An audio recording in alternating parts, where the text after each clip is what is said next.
tout le monde est focus sur le foot. Oui. Je suis d'accord. Mais il y a aussi du basket. D'accord. Et il y a énormément de talent dans le basket féminin et masculin ivoirien que personne n'est au courant. Il y a déjà beaucoup de choses que tu vis mentalement en tant qu'étudiant international, étudiant athlète. Donc si en plus de ça, on peut enlever le poids des papiers scolaires, immigration et tout ça, il peut déjà gérer ça avec sa tête. C'est déjà beaucoup à demander pour quelqu'un de normal, quoi. Moi, je trouve ça magnifique de pouvoir prendre un jeune qui a du talent, puis c'est comme un peu lui donner la main, puis de l'accompagner, parce que le BNL, c'est vraiment, on est vraiment une entreprise d'accompagnement. Ben, vous êtes un organisme. C'est ça. Vous n'êtes même pas vous êtes vraiment comme un organisme. Oui, exactement. Nous sommes un OBNL d'accompagnement des jeunes athlètes, puis je trouve vraiment que c'est comme venir donner la main pour pouvoir leur faire réaliser leurs rêves. Je trouve ça vraiment magnifique.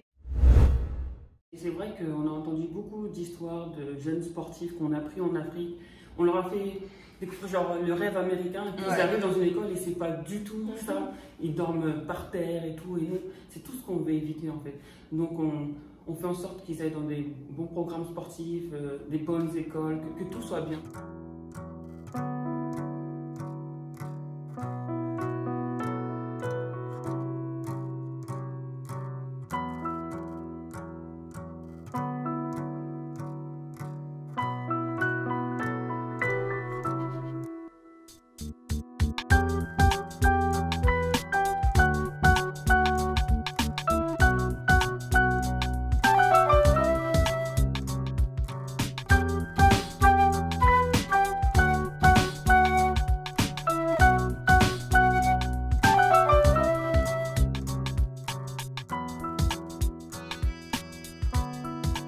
Bienvenue à l'émission Plan d'affaires Shoos, Mireille Odette Copac Montréal. Alors aujourd'hui, je vous fais découvrir un organisme qui s'appelle La Base Amérique et c'est 4 femmes qui ont créé ce magnifique organisme. Alors suivez-moi pour le découvrir. Bonjour à tous, je m'appelle Moni Esther Niamké, je suis ancienne sportive de haut niveau. J'ai fait tout mon cursus scolaire et sportif en France. Je suis d'origine de Côte d'Ivoire. J'ai été en équipe de France de U16 jusqu'à mes U20 et j'ai fait mon cursus universitaire à Louisville, Kentucky en tant qu'athlète international sport-études. Et ensuite, je suis revenue en France pour faire mon cursus professionnel à Lyon Basket, donc Lyon Asvel féminin du nom. Et ensuite, j'ai commencé mes camps de basket et la base académie et la base Amérique pour mon parcours. Wow. Bonjour tout le monde, moi c'est Tracy, je suis congolaise, d'origine congolaise et française. Je suis aussi une ancienne sportive de haut niveau. J'ai fait mon cursus en France. C'est là où j'ai connu Moni. On a joué ensemble quand on avait 14-15 ans. On était au Pôle Espoir, ensemble de Haute-Normandie. Donc ça fait longtemps qu'on se connaît. Je suis aussi membre de la base académie. Donc elle m'en a parlé en 2015 et puis j'ai adhéré direct. Quand tu dis Base Académie, c'est votre organisme, hein? Voilà, Parce que c'est écrit la Base Amérique, mais donc, il y a... Oui, donc la Base Amérique, c'est l'organisme que nous avons créé ici au Québec. Okay. Et la Base Académie, c'est le centre de formation de développement de basket qu'on a en Côte d'Ivoire, principalement à Diaké. Donc c'est de là-bas que l'idée de la Base Amérique est venue, parce qu'on formait les jeunes sur place et on voulait avoir un moyen de pouvoir suivre ce qu'ils font ici, principalement scolairement et sportivement. Donc il fallait vraiment un organisme ici qui permettrait de faire ça. Oui, bien sûr. C'est pour ça qu'on a différencié l'académie de l'organisme qui est juste tout simplement dans l'accompagnement des étudiants athlètes. Ok. C'est ça. Donc j'ai pris part depuis 2018 et quand les joueurs sont arrivés ici au Canada, je suis venue direct tout lâcher pour venir et donc je fais partie aussi de la base américaine. Ok. Voilà. J'ai étudié en droit, donc j'ai une licence en droit civil, puis j'ai fait mon barreau. En ce moment, je fais ma spécialisation en immigration. Donc j'étudie, les cours sont tous en ligne, il était en ligne même avant la pandémie. Là. Donc je termine cet automne ma spécialisation en immigration. Super. Oui, c'est le même programme que ceux qui étudient en consultant en immigration. Ok. Donc moi, j'ai voulu vraiment enrichir ma formation et j'ai voulu faire ça pour pouvoir me donner 2 canaux de spécialisation dans ma pratique. C'est ça. Puis j'ai toujours été intéressée à faire du droit du sport et j'ai toujours été impliquée dans le domaine sportif, mais d'une autre manière, parce que je ne suis pas basketteuse professionnelle. En fait, je suis vraiment nulle. Je suis clairement la plus nulle de nous 4. Ah, d'accord. Ouais. Puis, je veux me spécialiser en immigration et en droit du sport. Ok. C'est vraiment comme les deux domaines qui m'intéressent vraiment beaucoup et que j'ai vraiment la passion. Je veux vraiment travailler dans le domaine où je vais avoir la passion.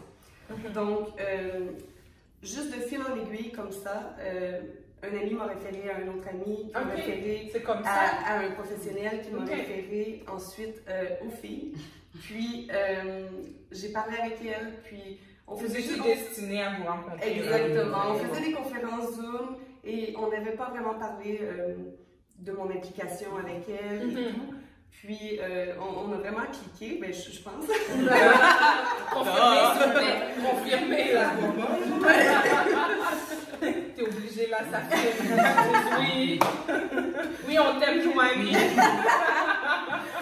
Puis, j'ai décidé de m'impliquer parce que, vraiment, comme c'est un domaine que je veux me spécialiser, de m'impliquer dans l'OBNL, parce que là, ils m'ont dit, on est en processus, on est en train d'incorporer l'OBNL. Pour moi, c'est vraiment une expérience enrichissante. Là. C'est vraiment, puis j'étais vraiment passionnée, puis je les aidais, puis vraiment par passion.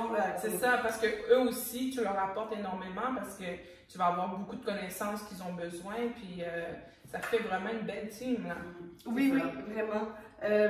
Puis j'apporte aussi multitasking, là, comme il y a des affaires dans les réseaux sociaux. On se complète vraiment bien. Oui, c'est ça. On pourrait définir nos tâches clairement, mais... Vos titres, là, vous devez avoir chacun votre titre, là. Oui, exactement. Super. Et il y a la quatrième aussi, qui s'appelle... Lauriane. Elle est québécoise, c'est ça? Oui. Donc, vous êtes 2 Québécoises, 2 Africaines. Les Françaises, oui. Africaine française, oui. Ouais, ok. Bon, on a la double nationalité, en fait. D'accord. Ici, donc je vois que c'est important, on va le dire. Ils sont aussi françaises. Voilà. Ok, et elle fait quoi un peu son rôle? Elle s'occupe de tout ce qui est secteur culturel, social. Donc, parce que les jeunes, quand ils arrivent ici, les athlètes, les jeunes athlètes, les élèves athlètes, comme ça qu'on va les appeler en fait, ils arrivent, des fois, ils peuvent avoir un choc culturel, là, vraiment. Bien sûr, beaucoup. Ils arrivent, surtout quand ils arrivent en janvier, là.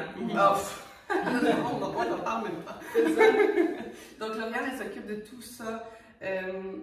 Même vu que les filles, elles sont de la France, donc ouvrir un compte en banque, vraiment comme plusieurs, elle est vraiment là. Essentielle. Elle fait des choses un petit peu plus dans l'ombre, mais très utiles. Voilà, dans l'adaptation de la culture aussi, des choses qu'ils ne savent pas. Avec le français québécois et le français africain complètement. Oui, il y a des différences. Il y a beaucoup de différences et qui déjà ils comprennent quand les profs vont leur parler dans ce français-là, qu'ils doivent s'habituer dès le départ.